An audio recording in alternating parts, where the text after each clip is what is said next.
Many insects are found in the river and other freshwater habitats as juveniles. Although it is difficult to get into the river, you may find insects emerging as adults from the river. These insects live their juvenile lives in the water and become terrestrial adults to mate.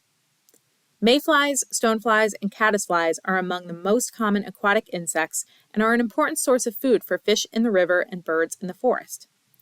These insects are often used as indicators of clean water, and ecologists use them to monitor the health of the river. Mayflies often emerge in masses in the spring, hence their name, and you may see them swimming near lights at dusk.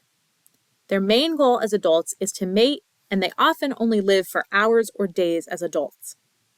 On sunny, warmer February days, you may venture to the park to find 2 species of winter-emerging stoneflies crawling about the rocks and trees, also looking for mates.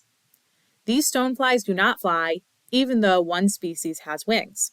The other species is very tiny, and the males are wingless. Watch them as they crawl about, and you may even see them mate.